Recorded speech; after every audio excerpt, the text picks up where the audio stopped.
आज का यह गौरवशाली क्षण जब हमारे बीच भारत के माननीय उपराष्ट्रपति सीपी राधाकृष्णन साहब संस्कारधानी नगरी राजनांदगांव में आए हैं।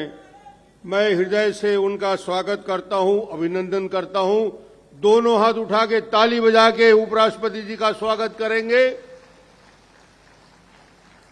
ये हमारे लिए, राजनांदगांव के लिए गौरव का दिन है जब दिल्ली से चल के माननीय उपराष्ट्रपति जी आपके कार्यक्रम के लिए यहां राजनांदगांव की धरती में आए हैं और आपको पर्याप्त समय राजनांदगांव की धरती को उन्होंने दिया।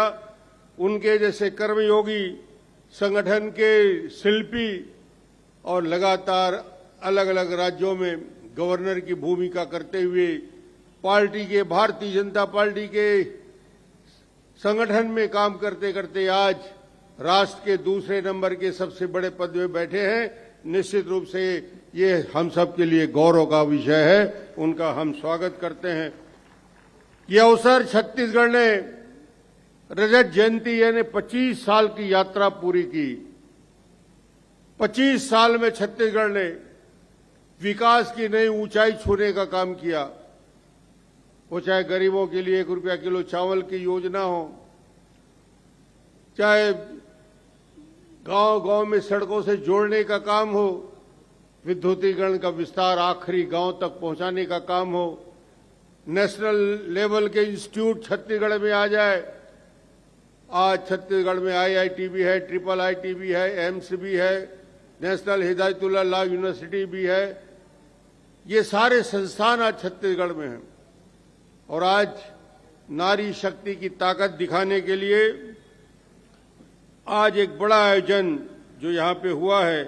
मुझे खुशी हो रहा है कि इस स्थापना में बमलेश्वरी बांध की भी महत्वपूर्ण भूमिका है। मैं उनको भी, महिलाओं को जो आज गांव-गांव से चल के लखपति बहनें दीदी आई है, उनका भी मैं स्वागत करता हूं। और इस लखपति दीदी के पीछे जिन 2 लोगों का बड़ा हाथ रहा है, उनका नाम लेने में मैं संकोच नहीं करता। एक तो पद्मश्री श्री फुलवासन बाई का नाम लूंगा कि लखपति दीदी आज जितनी बहनें आई हैं उसके पीछे एक शक्ति है, और दूसरा सीओ जिला पंचायत राजनांदगांव, जिसकी सक्रियता से आज महिलाओं का इतना बड़ा आयोजन हो रहा है। इस आयोजन में उपस्थित हमारे राज्यपाल महोदय रमन डेगा जी, माननीय मुख्यमंत्री विष्णुदेव साय जी, स्वास्थ्य मंत्री श्याम बिहारी जायसवाल जी, स्कूल शिक्षा मंत्री गजेंद्र यादव जी, महापौर मधुसूदन जी, उदयाचल के अध्यक्ष के संरक्षक पुखराज बाफना जी, फुलवासन जी, और आप सब यहाँ से आए हुए सभी अतिथियों का, बहनों का मैं स्वागत करता हूँ। सभी कार्यकर्ता बंधुओं का। आज पहले उदयाचल के उस चिकित्सालय में जो अंधत्व के लिए राष्ट्रीय स्तर में अभियान चला के 1,75,00,000 लोगों की जांच ही नहीं किया, बल्कि 10,000 से ज्यादा आई के ऑपरेशन किए। वहां महामहिम ने जाकर मरीजों से सीधे मुलाकात की, उदयाचल के नए कार्य की सराहना की, और उसके साथ ही साथ आज उदयाचल के इस भवन के लोकार्पण के साथ साथ दानदाताओं का सम्मान वहां पे हुआ। आज यहाँ पे जो प्रमुख कार्यक्रम हमारी लखपति बहनों के सम्मेलन का काम, ये निश्चित रूप से ये छत्तीसगढ़ के आर्थिक स्थिति को आगे बढ़ाने की दिशा में एक महत्वपूर्ण कदम है। बहनें स्वयं अपने कौशल उन्नयन करके, अपने साधन से अपने घर परिवार को, समाज को चलाने की ताकत रखती है, और उनका समूह लगातार इस काम को कर रहा है। सैकड़ों बहनें लखपति हैं, बाकी बहनों ने 5 लाख और 10 लाख तक का व्यवसाय और इनकम किया है। मैं आज इस अवसर पे उन बहनों का सम्मान करता हूं, स्वागत करता हूं, क्योंकि आज आपके नाम सुनकर, राजनांदगांव की बहनों की आवाज सुनकर दिल्ली से उपराष्ट्रपति जी आए हैं। इससे बड़ा सम्मान नहीं हो सकता। यह आपके सम्मान के लिए गवर्नर साहब आए हैं, मुख्यमंत्री आए हैं, मंत्रीगण आए हैं। राजनांदगांव ने कीर्तिमान स्थापित किया है। प्रधानमंत्री आवास योजना में छत्तीसगढ़ में यदि कोई जिला पहले नंबर में आता है तो राजनांदगांव आता है। ये आपका चमत्कार है।